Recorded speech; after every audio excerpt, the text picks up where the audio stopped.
This is the ultimate iron farm for Minecraft Bedrock, and it's going to produce around 320 to 380 iron per hour, so with that, settle in and let's build. First thing you want to do is find a nice area to build your farm in, and dig an 11 by 11 hole. Make sure you're at least 150 blocks away from all other villages, villager breeders, iron farms, villager trading centers, villager crop farms, all villager things. And after digging out your 11 by 11 hole, we are going to go into one of the corners and count 3 blocks. So 1, 2, 3, and we're going to break this block. And just to make sure, we're going to go to the other side and do the same thing. 1, 2, 3, and break this block. And then we're going to create a 5 by 5 square. And if you have a 5 by 5 square in the center, then you have built your proper 11 by 11 square. We're then going to dig out this 5 by 5 so that it is going to be 5 blocks deep. So this should be a 5 by 5 by 5 block hole. And in case that was confusing, you can make sure everything is built properly. If this wall is 3 blocks deep, this wall is 3 blocks in depth all the way around the 5 by 5. And then inside here, we're going to place down beds on both sides of the farms. It doesn't matter which side you place them on. If from these beds you count 1, 2, 3, 4 blocks, then you know that everything is built properly and we can continue on. So going down here, bouncing on the bed, we're going to remove this center strip of blocks, and we're going to remove the blocks underneath of these beds, allowing us to create double-decker beds just to save some space and to bring us to a total of 20 beds. So we're going to place down the beds on both sides of the farm now.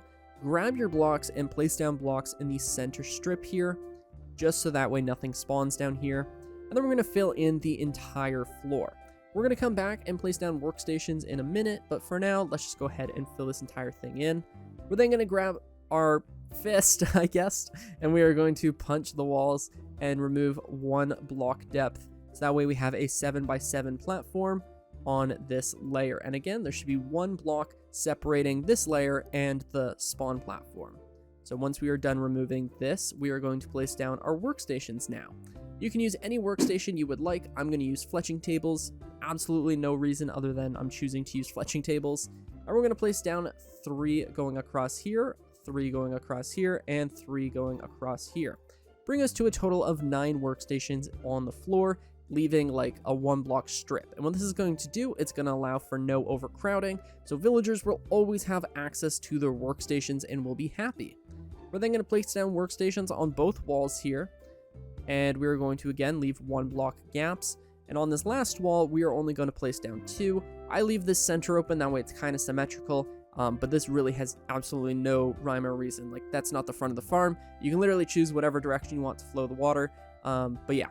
So once we have all of our workstations in place, we're going to place down a torch in the center of the room, and we are now ready to get our villagers in here. You only need to get 2 villagers inside of the farm, and then we can go ahead and breed them up. And actually, getting villagers into this farm has never been simpler because you can now put a lead on a boat, allowing you to transport both 2 villagers at once and not having to use stupid pistons to get everywhere.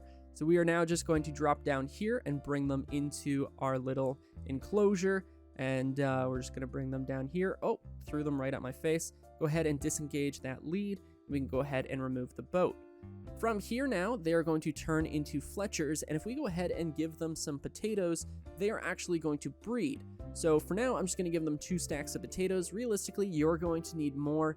But they will eventually start breeding. They're going to have a baby. Then we'll have 3 villagers, then 4, then 5, then 8, then 20.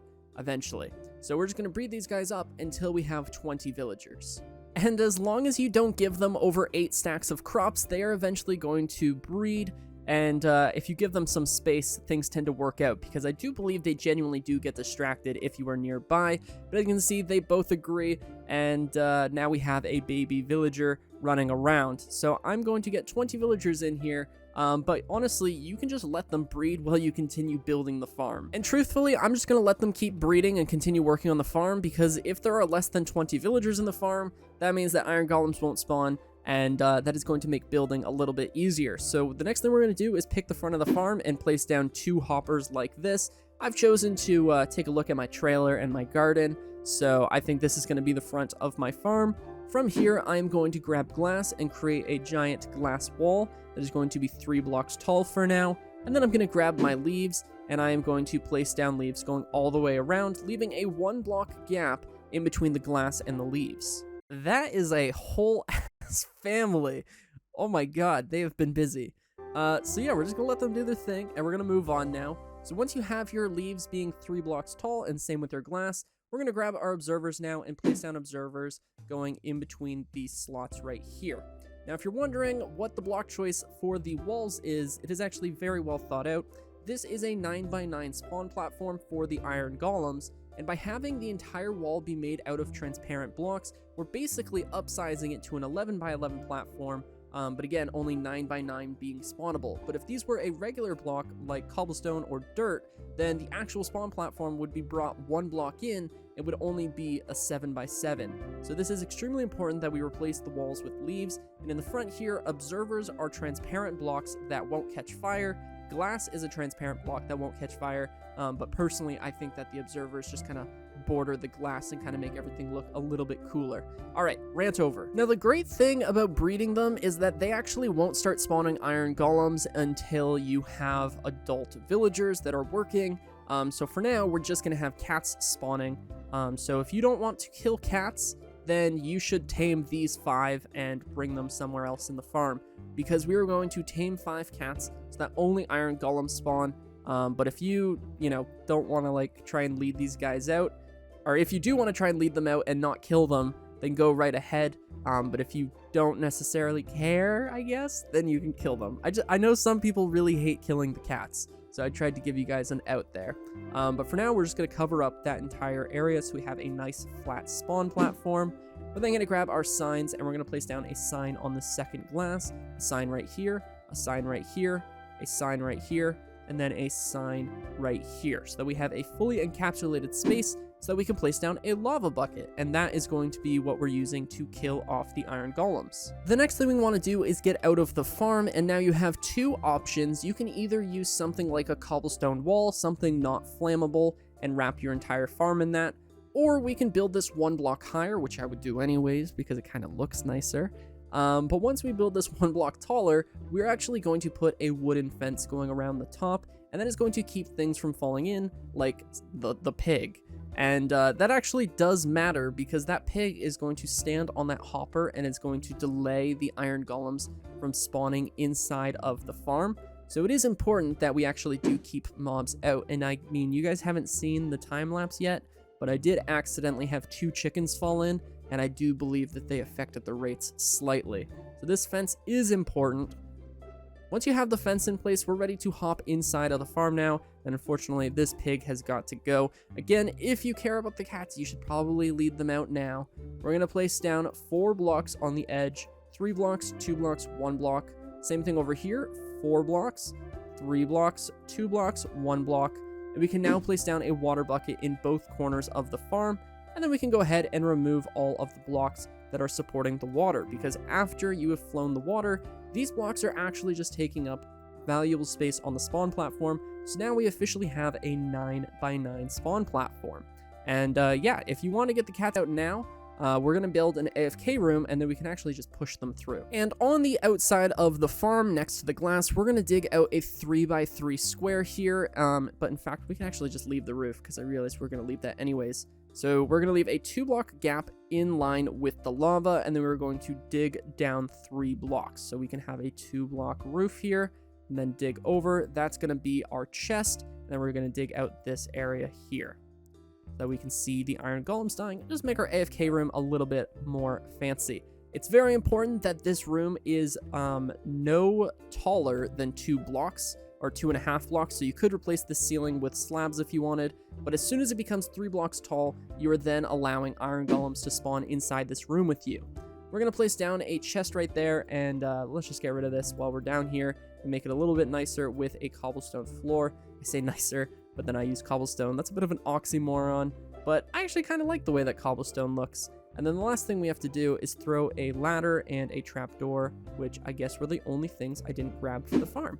So we're going to place down 2 ladders, and on the top here, we're going to place down a trapdoor, so that way you're nice and safe when you go ahead and AFK and collect all of your iron. So you are now welcome to go ahead and remove this glass and free the little cats, or you can lead them with a cod, but there you go. So that way you don't have to kill those guys, and we were actually going to tame them. So let's go ahead and grab our cod now, and with the cod, we are going to tame both the cats, and these are going to take up the cat cap for the farm, which is very important. It is very important that you have 5 cats inside of this farm, so I'm going to tame 3 more, and we are going to be good to go. I feel like, I haven't watched Star Wars in forever, but I feel like Anakin when he goes to the Jedi Academy. And once you have 20 adult villagers, they are all going to be working. They cannot be green coats. They need to be able to have a job. And once you've made sure of that, you're going to see the iron golems start spawning almost immediately. And I really like the way that this iron farm looks. It is so cool, especially with the observers. That is such a... I hope you guys end up using observers because it does make the farm look significantly cooler.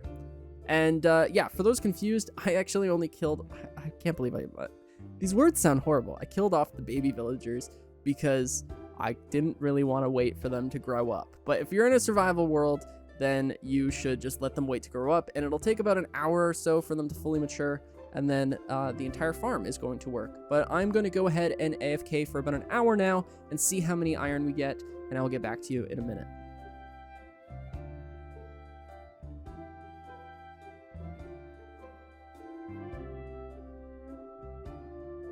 Alright, it has been about an hour worth of AFK.